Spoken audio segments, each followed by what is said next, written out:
Alright, we're back, and now with all the network shit, and there will be a rant on the network, I'll just say right now. I mean, I can't, that was just me condensing everything.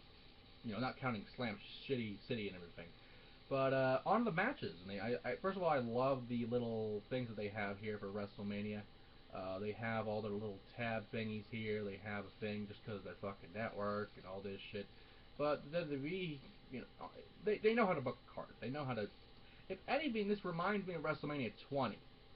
And there are reasons why WrestleMania 20 of a triple threat match, which apparently you can watch a certain match with a certain superstar that has been taken aback. Apparently now they are airing this footage. A certain Canadian that murdered his wife and children, and his son actually famously being in the Hall of Fame, fucking Chris Benoit, on the network, which in a way is, you know, it's a step in the right direction. I mean, I don't like Benoit after what happened. I'm just going to say this real quick and go on to the matches, but with Benoit, it's a very touchy subject. You know, he fucking killed his kid and his fucking wife, and they killed himself. You know, it's not acceptable. But he is still one of the greatest technical wrestlers of all time. And if you take Benoit out, you take a huge chunk out of WWE's massive library of WCW, ECW, probably some Japan stuff, Mexico stuff, you know, WWF, you know, everything. You take a fucking Calgary Stampede. You take a lot of WWE's library, and it's in the way it's probably the best thing for business. I hate saying that, but it is best for business for WWE to do. On to the matches now. We're gonna go left to right here because I guess WWE has a little thing. I like this. You can actually click the matches and go here. Like I was saying with Total Divas earlier, it's pretty much the culmination of the Total Diva versus Team Diva feud has been going on since Survivor Series, SummerSlam, all this other stuff, for probably since SummerSlam. Since Total Divas actually came out, actually. I believe it's a 13 Diva Invitational, and this is why I say it reminds me of WrestleMania 20, because we used to have a Cruiserweight Invitational back in the day when they had the Cruiserweight Championship. And this is probably the best thing we'll get to it, except unlike that match, it will not be elimination, it will just be one fall. It's the Vicky Guerrero Divas Championship Invitational for the title. I'm just going to go left to right. I'm going to say who's in this match, because it's pretty much the entire Divas roster, with the exception of some NXT talent. Naomi, the debuting Emma, her WrestleMania debut, rather, Emma, Nikki Bella, Oksana, even Marie, who gets her WrestleMania debut, Tamina Snuka, the Divas champion AJ Lee, Rosa Mendez, who is now blonde apparently, Summer Rae, Natalia, Nikki Bella, Alicia Fox, the returning Layla, and Cameron. I hope I got that all. I was originally thinking this was going to be a Battle Royal, or at least an elimination style matchup, kind of like the Cruiserweight Open in WrestleMania 20. I don't think it was an invitational, but it was still kind of an invitational.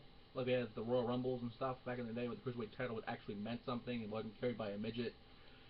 Yeah, so these matches are hard to predict regardless, but I can say right now that the long reign of AJ Lee, which I believe is probably close to 300 days. I know it's over close to 300 days, but I think it's probably 290 or 288 days. I'm not 100% sure on that.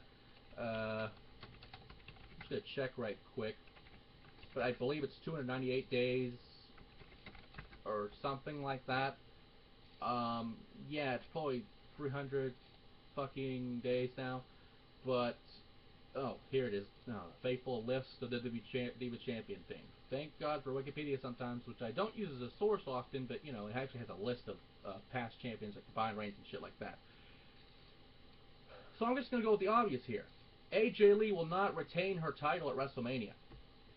It's very simple, because if you think about it, this whole CM Punk thing, I mean, they've been trying to punish her, apparently, as being CM Punk's boyfriend, and now fiancé, as the rumors are going around that CM Punk has proposed to AJ Lee. I mean, the guy's retired. The guy left after the Royal Rumble. I just hate hearing about CM Punk now, because just let it go. I mean, at least let him fucking fight the Green Ranger in an MMA fight like he's going to or something. You know, fucking Green Power Ranger's going to kick his ass anyway. But, that's another story for another time. But, you know, with all this shit in the muck, yes, I was right.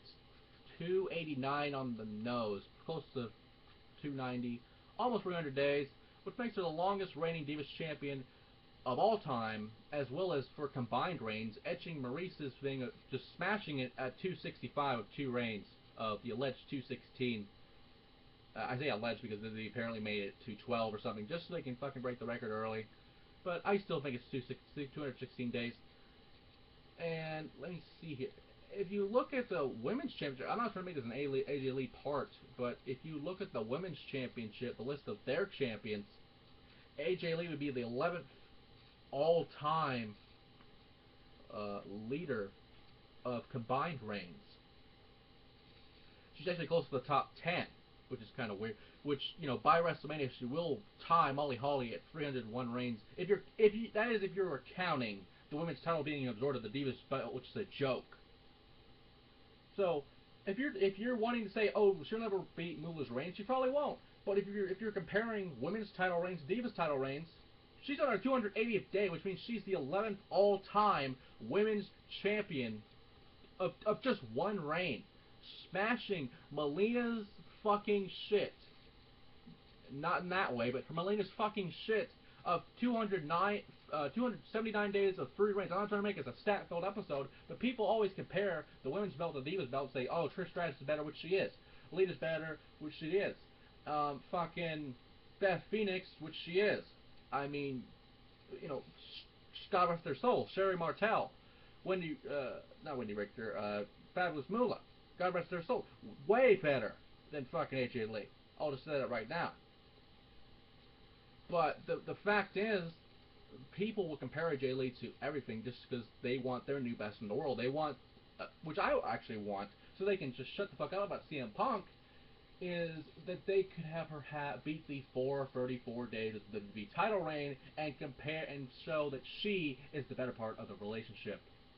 But with her having a ring on Raw, it makes you wonder if she's taking time off for a honeymoon, if she's fucking pregnant, if shit's going on. I don't fucking know. All I know is apparently she's posed and she said yes, and everyone else said no, and everyone else said fuck you, and everyone said maybe, and who's on first, he's on third, I don't know. But Jesus Christ, AJ Lee is going to lose the title. It's that simple. As much as I hate saying that, AJ Lee will lose the title. I mean, by WrestleMania, it'll probably be over 300 days. It'll probably be close to 305 at the most of her actually holding the title. But let's see who will gain the belt from her. Naomi would be my first choice. I think they were actually going to push her until the eye incident with Oksana, which was amazing. She was even coming back and wrestling with a fucking eye patch and winning matches and being the same as she was. I mean, Naomi is one of the most underutilized talents, apparently becoming a fuckadactyl, and now being a... I know it's funkadactyl, but it's a fuckadactyl at this point, because she needs to just break from that tag team. You know, Cameron's weighing her down, and it's about time that Naomi gains the Divas Championship. When we come back, more fucking Diva Talk. God damn it.